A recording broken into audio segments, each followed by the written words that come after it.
Today, we're diving into a book that's almost 100 years old, but feels like it could have been written yesterday. I'm talking about Aldous Huxley's Brave New World. It imagines this future, this perfectly engineered society. But the price they pay for that perfection? Well, that's a question that's maybe more chilling now than it was back in 1932. So let's get into it. So the book starts with this really seductive idea. What if you could just engineer away all pain? Just think about it for a second. A world with absolutely no war, no poverty, no heartbreak. Sounds pretty good, right? Well, that's the big promise of the world state, this global government set way in the future, the year 2540. But as you can probably guess, how they get to that perfect world, yeah, it's pretty unsettling, to say the least.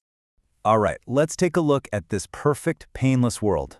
It's all built on a simple, powerful motto: community, identity, stability. So, how do they do it? How do they pull off this grand vision? It all starts with engineering their society right from birth.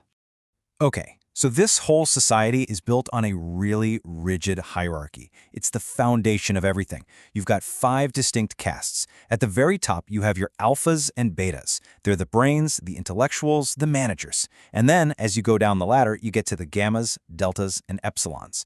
Now, these aren't just social classes. They're literally mass-produced clones, and their intelligence is deliberately stunted while they're still embryos. Why? So they'll be perfectly happy doing manual labor their entire lives.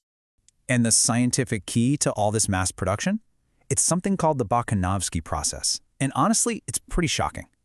It's a method of cloning where they can take a single human egg and make it split into, get this, up to 96 identical embryos. 96 identical people from one egg. This is the bedrock of their entire workforce. They completely sacrifice individuality, all for the sake of efficiency and keeping things stable. So if you've got this engineered society, how do you keep it all under control?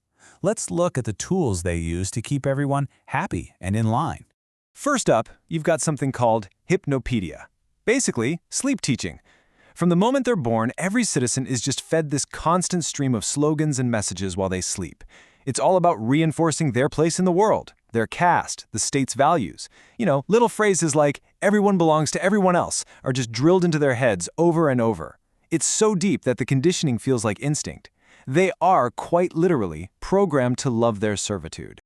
And hey, if that deep psychological conditioning ever slips, well, there's a backup plan. It's a drug called soma, and it's basically the perfect drug. It gives you this amazing feeling, an instant escape from anything negative, and the best part? No side effects, no hangover. The government hands it out like candy.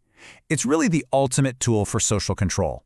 Think about it. Why would you ever rebel or question anything when you can just take a little holiday from reality the second you start to feel bad? Okay. But every perfect system has a flaw, right? A wrench in the works. And in this story, a challenger is about to arrive from the outside world. This is where we meet the savage in utopia. And this is where you really see the two worlds just collide. On one side, you have the world state. It's all about stability, effortless pleasure, but, well, it's a life without any real meaning. On the other side, you have the savage reservation. And yeah, it's full of chaos, pain, and hardship, but it's also where you find things like family, religion, art, and love. It really boils down to the novel's central question. Is a life without pain even worth living if it's also completely shallow?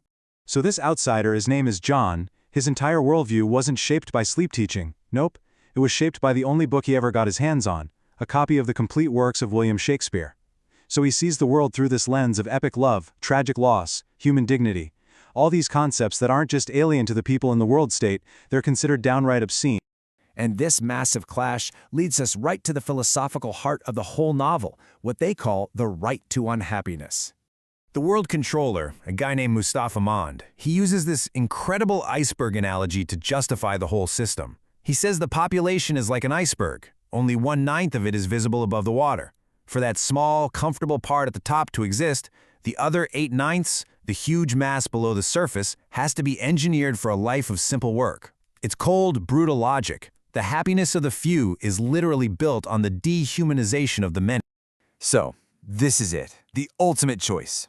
On one side, you have Mond, who defends his world of guaranteed comfort and safety.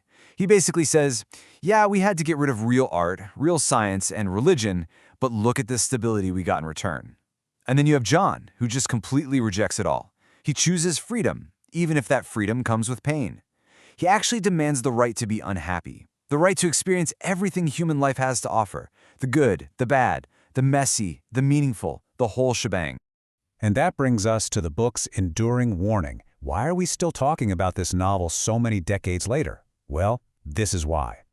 You know, a lot of people compare this book to George Orwell's 1984. The social critic Neil Postman had a really brilliant take on this. He said that Orwell feared a future where we're controlled by inflicting pain, a future of censorship where they burn the books. But Huxley, he feared a future where we're controlled by inflicting pleasure, a future so full of distractions and trivial fun that no one would even want to read a book in the first place. Put simply, Orwell was afraid that the things we hate would ruin us. Huxley was afraid that the things we love would be our downfall. And that leaves us with one last, pretty unsettling question, doesn't it? When you look around at our world today, a world just saturated with entertainment, social media, and an endless stream of distractions, all designed to keep us happy and consuming, well, Huxley's vision of a trivial culture starts to feel alarmingly familiar.